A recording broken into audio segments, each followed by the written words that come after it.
शुक्लाम्बरधरं विष्णुं शशिवर्णं चतुर्भुजं प्रसन्नवदनं सर्वविघ्नोपशान्तये अगजाननमर्दार्कं गजाननमहर्निशम् अनेकदन्तं भक्तानामेकदन्तमुपास्महे पूजन्तं राम रामेति मधुरं मधुराक्षरम् आरुह्य कविताशाखां वन्दे वाल्मीकिकोकिलं वाल्मीकिर्मुनिसिंहस्य कवितावनचारिणः शृण्वन् रामकथानादं को न याति पुराङ्गतम् यस्मिन् सततं रामचरितामृतसागरम् अतृप्तस्थं मुनिं वन्दे प्राचयतसमकल्पशम् गोष्पदीकृतवाराशं वशिकीकृतराक्षसं रामायणमहामालारत्नं वन्दे लीलात्मजम् अञ्जनानन्दनं वीरं जानकी शोकनाशनं कपीशमक्षहन्तारं वन्दे లంకాభయంకరం। విశ్వామిత్ర మహర్షిని అనుసరిస్తూ రామలక్ష్మణులు మిథిలా నగరానికి చేరుకున్నారు. మార్గమధ్యంలో అహల్య శాప విమోచనం జరిగింది. అహల్య గౌతములు యథాప్రకారంగా కలుసుకున్నారు. వారి కుమారుడే శతానందులు వారు. ఆయన జనక మహారాజు గారికి పూజ్యుడు, ఆచార్యుడు. ఆయన రామానుగ్రహం చేత తల్లిదండ్రులు కలుసుకున్నారనే ఆనందంలో ఉన్నాడు ప్రస్తుతం. అట్టి స్థితిలో రాముడితో మాట్లాడుతూ విశ్వామిత్ర మహర్షి చాలా గొప్పవాడు, ఈయన చాలా తపస్సంపన్నుడు అని ఆయన యొక్క చరిత్రను అంతటినీ కూడాను శతానందులు వారు చెబుతున్నారు. ఆయన ఈశ్వరానుగ్రహం చేత సమస్త శస్త్రాస్త్రములు తెలిసినటువంటి మహానుభావుడు. అసలు దీనికి అంతకీ కారణం వశిష్ఠ మహర్షి. ఆయనకు వైరం ఏర్పడింది. దాన్ని ఆయన తపస్సులో దిగి దాని మీద బ్రాహ్మణ్యాన్ని సాధించాలి అని నిర్ణయించుకున్నాడు. దక్షిణ దిక్కులో ఆయనకి ప్రతిబంధకం ఏర్పడింది. త్రిశంకు అనేటటువంటి ఆయనకి స్వర్గలోకం సశరీర స్వర్గం ఇప్పించడం కోసమని ఇంచుమించుగా తన తపస్సంతా కూడా ఖర్చు పెట్టాడు. అయినా అది అంతగా పూర్తి కాలేదు. అది శాస్త్ర విరుద్ధమైనటువంటి విషయం. అందుకనే వశిష్ఠ మహర్షి అంగీకరించలేదు. వశిష్ఠ మహర్షి కుమారులు కూడా అంగీకరించలేదు.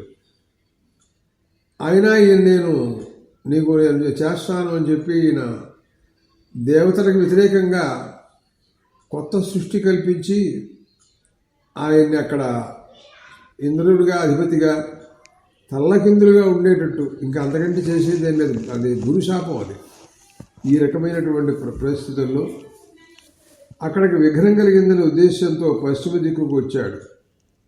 ఆ దిక్కును విడిచిపెట్టేశాడు, ఇంకో దిక్కులో ప్రవేశించాడు. పశ్చిమాయాం విశాలాయాం పుష్కరేషు మహాత్మనః. అది చాలా గొప్పది. పుష్కర క్షేత్రాలు ఎక్కువగా ఉన్నాయి అక్కడ. వాట్లల్లో తపస్సు చేసుకోవటానికి నిర్ణయించుకున్నాడు. మామూలు తపస్సు కాదు. అపౌగ్రం దురాధరుషం తేపే మూలఫలాశన. కందమూల ఫలాలు తింటున్నాడు, ఆకులు అలము నీళ్లు తాగి ఉంటాడు. ఏతస్మిన్నేవ కాలేతు అయోధ్యాధిపతి నృప శ్రీరామచంద్ర. అటువంటి స్థితిలో అయోధ్యని పరిపాలించేటటువంటి ఒక మహారాజు అంబరీషుడు అంటారు. ఆయన యాగం చేసుకుంటూ ఉన్నాడు అక్కడ. తస్య వై యజమానస్య పశుమింద్రో జహార. కానీ ఆయన పశువుని ఇంద్రుడు కాస్త అపహరించాడు. పశువు లేకపోతే యజ్ఞం ఏం జరుగుతుంది? ఏం చేయాలో తెలియదు. ప్రనష్టేతు పశువు విప్రు రాజానమిదమబ్రవీతు. ఋత్విక్కులు బ్రాహ్మణోత్తములందరూ చెప్పారు, మహారాజా మీరు యజ్ఞాన్ని సంకల్పించారు, పశువు కాస్త పోయింది. అది మీ దురదృష్టం. మీరు దాన్ని రక్షించి తీసుకురాకపోయినట్టయితే చాలా అనర్థాలు వస్తాయి, ప్రాయశ్చిత్తం చేసుకోవాల్సి వస్తుంది మీరు అని అన్నారు. ప్రాయశ్చిత్తం మహద్యతం నరం వా పురుషర్షభ. లేకపోతే పశువుకి ప్రతినిధిగా నర పశువు ఎవరినైనా మనుషులైనా పెట్టవచ్చు అని ఉన్నాయి. ఇదంతా యుగాంతర విషయాలు ఇవన్నీ కూడా. ఈ యుగంలో ఇటువంటి విషయాలు మాట్లాడటానికి అవకాశాలు లేవు. ఆనయస్వ పశువు శీఘ్రం యావత్ కర్మ ప్రవర్తతే. కాబట్టి ఏదో రకంగా మీరు పశువుని తీసుకురావాల్సిందే చెప్పాడు. మనకు చాలామంది రామాయణంలోనూ భాగవతంలోనూ ఇలా పురాణాల్లో ఉండేటటువంటి విశేషాలను తీసుకుని కలియుగానికి అప్లై చేసి వారందరూ కూడాను అపవిత్రులు, ఇలాంటి తప్పుడు పనులు చేశారు అంటూ ఆక్షేపిస్తూ ఉంటారు కొంతమంది. కానీ యుగ ధర్మాలు తెలియవు, వాళ్ళ తపోబలం తెలియదు, వాళ్ళ శక్తి సామర్థ్యాలు మనకు లేవనే విషయం తెలియకుండా అనవసరంగా నిందించడం వరకే మనకు మిగులుతుంది. దానివల్ల వచ్చే దుష్ఫలాన్ని అనుభవించక తప్పదు. ఉపాధ్యాయ శ్రుత్వా సరాజా పురుషర్షభ అన్వేష మహాబుద్ధి పశు గోభి సహస్రశ. స్వయంగా అనేక మంది మంత్రులతోనూ బ్రాహ్మణోత్తములతో కలిసి వెతుకుతున్నాడు మహారాజు గారు, అంబరీష మహారాజు. ఈయన గురించి మనకి భాగవతంలో తెలుసు. ఏకాదశి వ్రతం చాలా గొప్పగా చేస్తాడు, విష్ణు భక్తుడు అని కూడా మనం వింటూ ఉంటాం. అలాంటి పరిస్థితుల్లో ఎక్కడా కూడాను పశువు దొరకలేదు. దేశాన్ని జనపదాంస్తాంస్తాన్ నగరాన్ని జ్వనానిచ, ఎన్నో దేశాలు తిరిగాడు, ఎన్నో వనాలు వెతికాడు, అనేక పుణ్యమైన ఆశ్రమాల్లోకి వెళ్ళి చూశాడు, కానీ ఎక్కడా దొరకలేదు. సపుత్ర సహితం తాతం ఎక్కడో ఒక చోట భృగునందంటండి, అది అంటే ఒక పర్వతం సమీపంలో ఒక ఆశ్రమం ఉందన్నమాట. అక్కడ ఎవరో మహాత్ముడు తపస్సు చేసుకుంటున్నాడు. ఆయన ఎవరో కాదు, మనకు తెలిసిన ఆయనే. అదేమిటండి, ఎవరండి ఆయన? రుచీకుడు అంటే మన విశ్వామిత్ర మహర్షి గారి సోదరి భర్త ఆయన. భృతుందే మహాసమహాశీలం రుచీకం సందదర్శ. అక్కడికి వెళ్ళాడు, ఒక మహర్షి కనపడ్డాడు, ఆయన నమస్కారం చేశాడు. బ్రహ్మర్షింతమసా దీప్తం, బ్రహ్మర్షి అండి ఆయన. ఎంత కాంతితో విరుగుతున్నాడో తెలియదు, అలాంటి తపస్సంపన్నుడు. నమస్కారం చేసి దగ్గరికి వెళ్ళాడు. పృష్ఠా సర్వత్ర కుశీల కుశలం రుచీకం తమిదం పుచ. యోగక్షేమాలు చేసి ఆయనతో ఇలా మాట్లాడుతున్నాడు అంబరీష మహారాజు.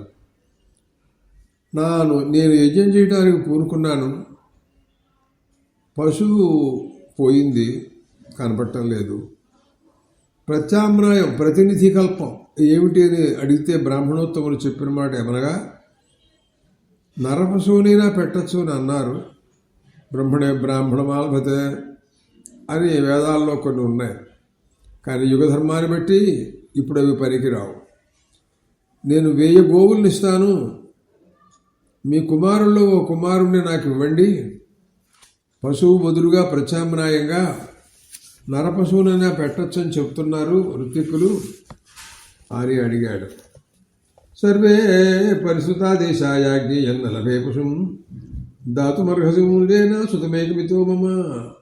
మహాప్రభు ఎంతో వెతికినా కూడా దొరకట్లేదండి అని చివరికి మేము ఇంకా ఏం చేయలేక ఇలా అడిగాము, దయించండి మా మీద అని అంటూ ప్రార్థించాడండి. ఆ తర్వాత రుచీక మహర్షి మాట్లాడుతూ అన్నారు, అంబరీష మహారాజా, నాహం జ్యేష్టం నరక్రేష్ట నరశ్రేష్ట విక్రీణీయాం కథంచిన. నాకు 3 కొడుకులయ్యా, పెద్ద కుమారుని నేను ఇవ్వకూడదు, జ్యేష్ఠుడు కాబట్టి నేను ఆ పని చేయను అని అన్నారు ఆయన. ఆ మాటలు విన్న తర్వాత రుచీక శివజ శ్రుత్వా ఉవాచ నరసార్దూల అంబరీషం యశస్ తపస్విని అవిక్రీయం శృతం జ్యేష్టం భగవానా భార్గవ.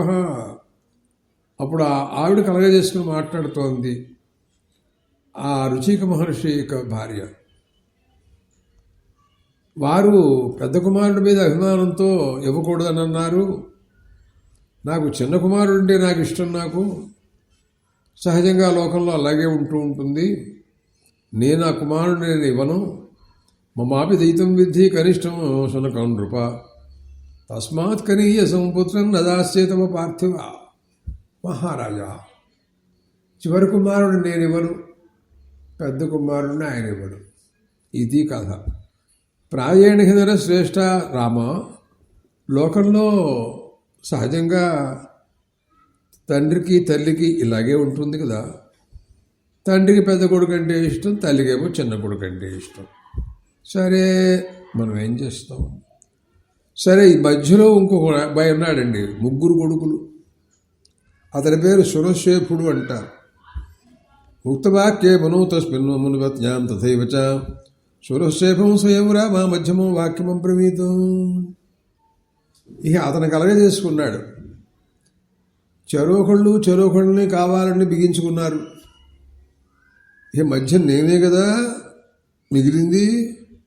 అవునులే, అటు నాన్నకే అక్కర్లేదు, ఇటు అమ్మకే అక్కర్లేదు. నేను అటున్నప్పుడు నన్నే కొనుక్కోండి, పోనీ ఏం చేస్తాం అంటూ కొంచెం నిష్ఠూరంగా మాట్లాడుతున్నాడు.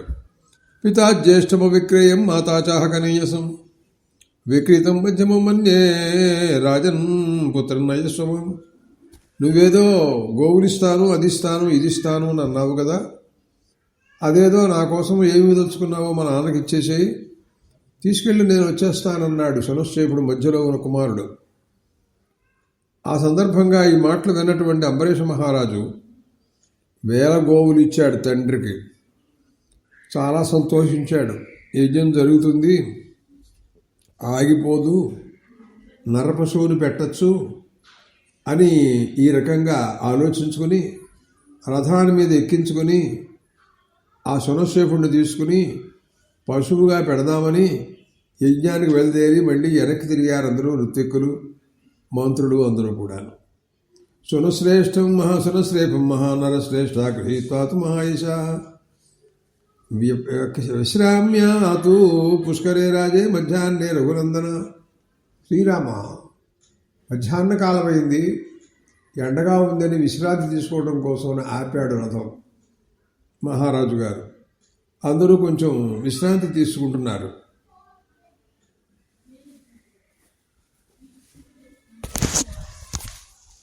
అటువంటి పరిస్థితులలో మరి విశ్రాంతి తీసుకునే సమయంలో ఇతను ఒక రకమైనటువంటి ఆలోచన చేశాడు.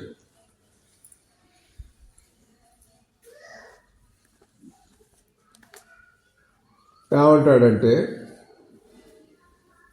తస్య విక్రియమాణం విశ్రమమాణస్తు సునశ్చేపో మహాయశా పుష్కరక్షేత్రమాగమ్య విశ్వామిత్రం దదర్శ. అతనికి ఎందుకునో అతనికి ఒక ఆలోచన తోచిందండి. ఇది పుష్కర క్షేత్రం కదా, ఇక్కడ విశ్వామిత్ర మహర్షి తపస్సు చేస్తున్నాడు అని విన్నాను నేను. ఆయన మేనమామ చెల్లెలు సోదరి పుత్రుడు భాగినేయుడు ఈ అబ్బాయి సునశ్చేపుడు. ఎక్కడున్నారో ఏమిటో తెలుసుకుని ఆయనతో సలహా తీసుకుందాం, వీళ్ళు ప్రస్తుతం విశ్రాంతిలో ఉన్నారు కదా అని ఈ రకమైనటువంటి ఆలోచనతో అటు ఇటు చూశాడండి. చూస్తే విశ్వామిత్ర మహర్షి యొక్క ఆశ్రమం తెలిసింది. వెళ్ళి ఆశ్రమంలోకి వెళ్ళాడు. విశ్వామిత్ర మహర్షి దగ్గరికి వెళ్ళి నుంచున్నాడండి. దీనాతి దీనంగా ఉన్నాడు మనిషి. ఆకలవుతోంది, దప్పికవుతోంది. అమాంతంగా ఆయన ఒళ్ళో పడ్డాడు. మామయ్య అన్నాడు. అంతే. దేవుడ్రా బాబు మామయ్య అంటాడు. నమేస్తుమా తార పితా జ్ఞాతయో బాంధవా కుతః రాతుమర్హసి మాం సౌమ్యా ధర్మేణ మరుపుంగవ. మహర్షి, నాకు తల్లి తండ్రులు లేరయ్యా, బంధువులు లేరు, ఎవరూ లేరు, నువ్వే నన్ను కాపాడా, దిక్కు నువ్వే నాకు అని ప్రార్థించాడు. త్రాత త్వం హి ముని శ్రేష్ఠ సర్వేషాం త్వం హి భావన. అందరికంటే నువ్వే గొప్పవాడి, నువ్వే రక్షించాలి.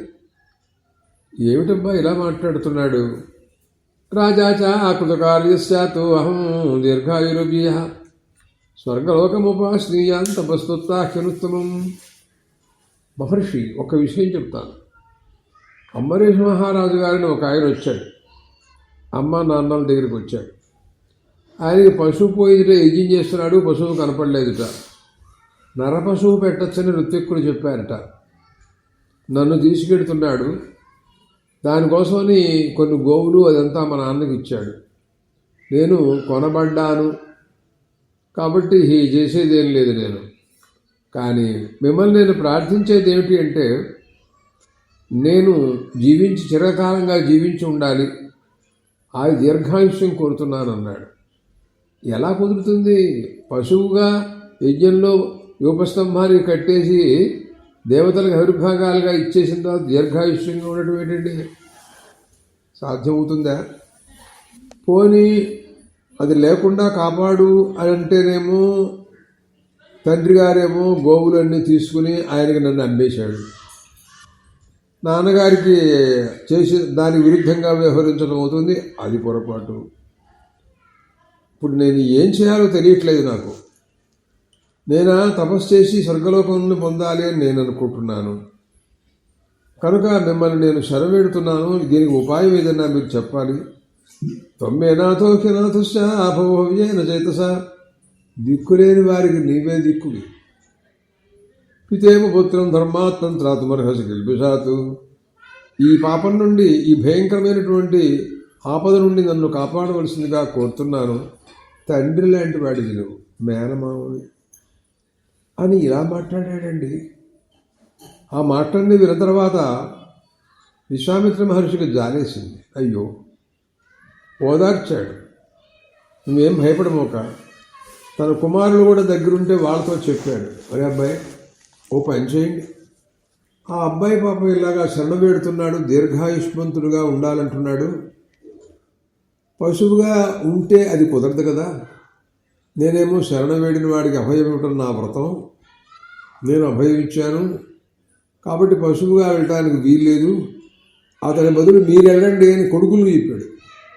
ఇదేమిటండి బాబు, మేనల్లుడు కోసం కొడుకులను వదులుకుంటున్నాడు.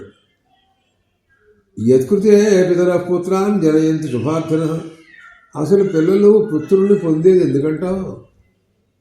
తండ్రికి ఏదైనా ఇట్లాంటి ఇబ్బందులు వచ్చినప్పుడు కాపాడటం కోసమేది కదా. ఎందుకు లేకపోతే కొడుకులు అసలు తండ్రికి ఉపకారం చేయనటువంటి కొడుకులు ఎందుకు రాను ఆయన? పరలోక హితార్థాయ తస్యకారో యమానిత. పరులకు ఉపకారం జరగాలి ఏదైనా మనుషుల తర్వాత. అంతేగాని స్వార్థం, నేను ఎవరికి ఏమీ ఇవ్వను, అంతా నేనే తింటాను, ప్రపంచం ఏమైతే నాకు అనవసరం, నేను ఒక్కడినే బాగుంటే చాలు. ఏమిటి మాటలు?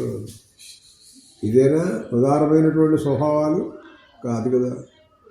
అయమ్ము నిశితో బాలోమత్త శరణమచ్చితి. ఇతను రుచిక మహర్షి కుమారుడురా, నన్ను శరణవేడుతున్నాడు రా.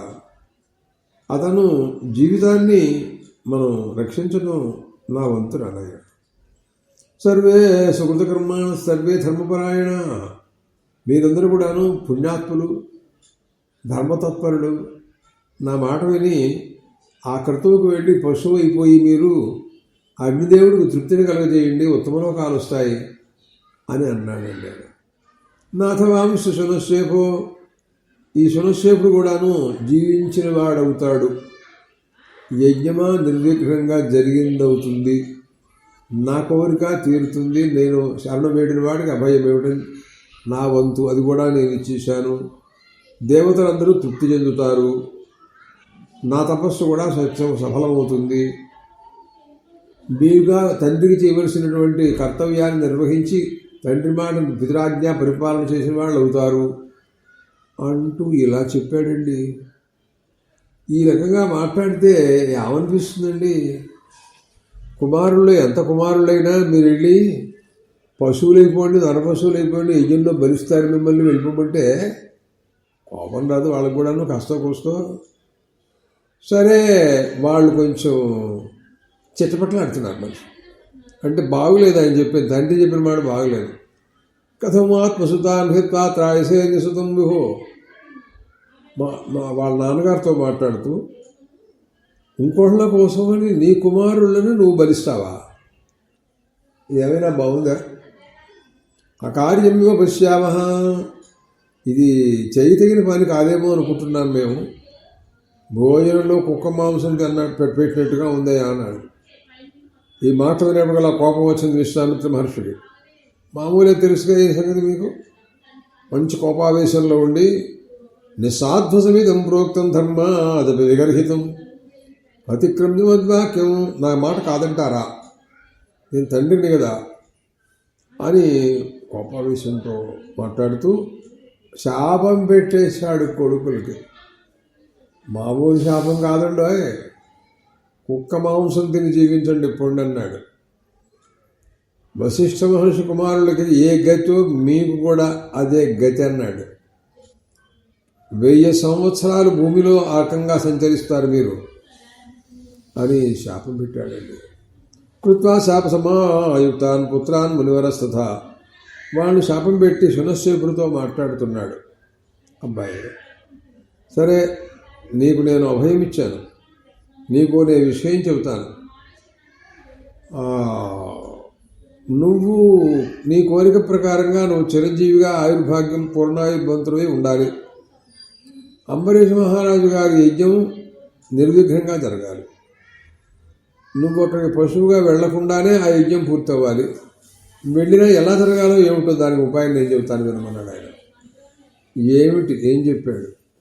పవిత్ర పాశైరాసక్తో రక్తమాల్యానులేపన వైష్ణవం యూపమాసాధ్య వాగ్ని వాగ్భిరగ్ని ఉదాహరణ. అబ్బాయి, ఓ పంచేయి, నువ్వు యజ్ఞంలోకి వెళ్ళు. మహారాజు గారు మీ నాన్నగారికి గోవుల్ని ఇచ్చారు, కొనుక్కున్నారు కాబట్టి నిన్ను అక్కడ యూపస్తంభం కడతారు. అది వైష్ణవోభి దేవత యాయూప అని వేదాలు చెబుతూ ఉంటాయి. విష్ణుదేవతా స్వరూపం అది. కొన్ని నీ మంత్రాలు చెబుతాను నేను, విష్ణు సూక్తం చెబుతాను నేను. ఆ యూపాన్ని కట్టినప్పుడు ఆ సూక్తం నువ్వు పారాయణ చెయ్యి. అలాగే ఆగ్నేయ సూక్తం చెబుతా, అగ్నిస్తోత్రం అన్నమాట దానికి అర్థం. ఇవి చాలా పవిత్రమైనటువంటి గాథలు, వేదాల్లో ఉండేటువంటి గాథలు ఇవి. ఒక ఆయన ఇంద్రుడి గురించి కూడా చెబుతాను నేను. విష్ణువు, ఇంద్రుడు, వీళ్ళిద్దరూ ముఖ్యాతి ముఖ్యమైన దేవతలు. వీళ్ళిద్దరి యొక్క అనుగ్రహం ఉన్నట్లయితే అంబరీష మహారాజు గారి యజ్ఞం పూర్తయిపోతుంది, నీకు ఎటువంటి ఇబ్బంది లేకుండా కూడా నువ్వు జీవిస్తావు అని చెప్పారండి ఆయన. ఆ సూక్తాలు ఏమిటో అవన్నీ కూడాను చెప్పారు. అంతకుముందే అతను అధ్యయనం చేసి ఉంటాడు. జ్ఞాపకం చేయటమే ఇవాళ ఇప్పటికెప్పుడు అమాంతంగా ఏం చెప్తాడు. వాడు చెప్పినా తెలుసుకున్నాడేమో ఆ పిల్లాడు, తెలియదు మనకి. వైష్ణవం యూపమాసాధ్య వాగ్భిరగ్ని ఉదాహర ఇవేతుతే గాథే ద్విదివ్యే గాయేథాం మునిపుత్రగా. ఈ 2 సూక్తాలు నువ్వు పారాయణ చెయ్యి. అంబరీష మహారాజు గారికి యజ్ఞం సిద్ధిస్తుంది, నువ్వా జీవించి ఉంటావు. సునశ్శేపో గృహీత్వా ద్వేగాధేసు సమాహిత తరజారాజ సింహంతం అంబరీషమువాచ. సరే, ఈ మాట విన్నాడు. వెంటనే అంబరీష మహారాజు గారు ఎక్కడ విశ్రాంతి తీసుకుంటున్నాడో అక్కడికి యథాప్రకారంగా వెళ్ళిపోయినాడు. ఏమైనాడు ఈ కుర్రాడు అని అనుకుంటున్నాడు ఆయన. ఈ లోపల కనపడ్డాడు. వెళదామండి అన్నాడు. సరే అట్లాగేనన్నారు. క్రమంగా అంబరీష మహారాజు గారు ఎక్కడ యజ్ఞం చేయదలుచుకున్నాడో పుష్కర క్షేత్రాలు వెళ్ళి అక్కడికి యథాప్రకారంగా వెళ్ళారు. తద్వాక్యం వృషపుత్రస్య శ్రుత్వా హర్ష సముత్సక జగామరవది శ్రీం యజ్ఞమాట వతంద్రిత. సరే, యజ్ఞశాలలో అందరూ చూశారు. ఏమండి పశువేదండి అన్నారు. ఈ అబ్బాయే పశువు అన్నాడు ఆయన. నరపశువు పెడుతున్నారా అని అన్నారు. అవునండి, ఋత్వికులు అందరూ అంగీకరించారు అన్నా. సరే అయితే అది కూడా ఉంది కల్పం అని అన్నారు. అతనికి ఎర్రటి బట్టలు కట్టారు, పశుస్థానంలో అతన్ని పెట్టారు. యూపస్తంభానికి బంధిస్తున్నారు. యూపస్తంభానికి బంధించారు. వెంటనే అతను యజ్ఞభోక్త మహావిష్ణువు దేవేంద్రుడు. స్వవాగ్మ బద్ధో వాగ్భి అగ్ర్యాభి అభితుష్టా భవేశ్వరో ఇంద్రం ఇంద్రానుజంచే యథావన్ మునిపుత్రక. విశ్వామిత్ర మహర్షి ఏ మంత్రాలు చెప్పారో ఆ సూక్తాలన్నిటినీ కూడాను పఠిస్తున్నాడు. దేవేంద్రుడు సంతోషించి సాక్షాత్కరించాడండి. ఆహా, నీ స్తోత్రం, నీ మంత్రాలు, నీ ప్రభావం చాలా బాగుందయ్యా అని. తతః ప్రీత సహస్రాక్షో రహస్యస్థుతి తర్పిత దీర్ఘమాయుష్ ప్రాదాతు తదా ప్రాదాతు శనశ్వేభాయ రాఘవ. శ్రీరామ, ఆయనకి దీర్ఘాయుష్యాన్ని ఇచ్చాడు దేవేంద్రుడు. అంటే దీర్ఘాయుష్యం ఇచ్చాడు అంటే ఇంకా పశువులుగా అతను ఏం చేయగలవాడు. అసలు మన పూర్వకాలంలో కొన్ని క్రతువుల గురించి, అశ్వమేధయాగంలో క్రతువుల గురించి పరిజగ్ని కృతానారణ్యానుస్పయంతి అహిగుం సాయి అని ఉంది కదా. అట్లాగే పరిజగ్నికరణానంతరం విడిచిపెట్టేస్తారు. అసలు అది ఏ కల్పంలో ఉందో మరి ఏమిటో, ఆ విధానం ఏమిటో తెలియదు. కానీ దేవేంద్రుడు ఇచ్చినటువంటి అనుగ్రహం వలన ఆ అబ్బాయికి చిరజీవితం వచ్చింది. సచరాచార నరశ్రేష్ఠ యజ్ఞసత సమాప్తవాన్ను. ఆ అబ్బాయిని పశువులాగా ఇతర పశువుల్లాగా విశ్వసనం లేకుండగానే ఆ కర్మ పూర్తయిపోయింది. రాజుగారి కర్మ పూర్తయింది. ఆ కర్మఫలం యజ్ఞఫలాన్ని పొందాడు. ఇటు శునశేఖుడు కూడాను ఆయుర్భాగ్యాన్ని పొందాడు, ఇబ్బంది లేకుండా ఉన్నాడు. ఫలం బహుగుణం రామా సహస్రాక్ష ప్రసాదతం. దేవేంద్రుడిని అడిగాడు మరి బంబరీష మహారాజు, మీరు నేను పశువుగా తీసుకొచ్చినటువంటి ఆయనకి దీర్ఘాయుష్యం ఇచ్చారు, మరి ఇప్పుడు నా యజ్ఞం సఫలమవుతుందా? ఏమిటంటే నీ యజ్ఞం సఫలమవుతుందన్నారు ఆయన. దేవేంద్రుడు అంగీకరిస్తే ఇంకా తిరిగేదే ఉందండి, అతనికి ఆయుస్సు ఉంటుంది, నీ యజ్ఞఫలము వస్తుంది అన్నారు ఆయన. విశ్వామిత్రోపి ధర్మాత్మా భూయస్తే పే మహాతపః పుష్కరేషు చంద్ర శ్రేష్టాదశ సర్వశతాని చ. శ్రీరామచంద్ర ఈ రకంగా మధ్యలో అంబరీష్ మహారాజు గారి యజ్ఞాన్ని గురించినటువంటి ప్రసంగం కూడా, దాంట్లో తన మేనల్లుడైనటువంటి శునశేఖుడికి తగినటువంటి సహాయ సంపదలను ఇచ్చి అతన్ని కాపాడటం, మహారాజు గారి యజ్ఞాన్ని కూడా ఇబ్బంది లేకుండా చూడటం, ఇదంతా కూడా జరిగింది. అదే పుష్కర క్షేత్రంలో మళ్ళీ తపస్సు చేసుకుంటున్నాడు విశ్వామిత్ర మహర్షి. 1000 సంవత్సరాలు, దశ వర్ష శతాని అన్నాడండి. ఒకరోజు 2 రోజులు కాదు, 100 సంవత్సరాలు, 1000 సంవత్సరాలు జరుగుతోంది. పూర్ణే వర్ష సహస్రేదు వర్తస్నాతం మహాముని అభ్యాగచ్చన్ సురాసర్వే తపఃఫల చికీర్ష. ఆహా, ఏమిటండి ఎన్ని 1000 సంవత్సరాలు ఇలా చేస్తాడండి అతను. ప్రస్తుతం ఇతనికి ఏ ఫలం ఇవ్వాలి ఏమిటి అనే ఆలోచన. దేవతలందరూ దిగొచ్చారు. ఇతనికి కోపం పోలేదండి, కోపం పోలేదు మనిషికి. లేకపోతే కుమారులకి శాపం పెడతారండి ఎక్కడన్నా. అంతకుముందేమో గురుకుమారుల పుత్రులకు అందరికీ శాపం పెట్టాడు, ఇప్పుడేమో తన కుమారులు కూడా శాపం పెట్టుకుంటున్నాడు.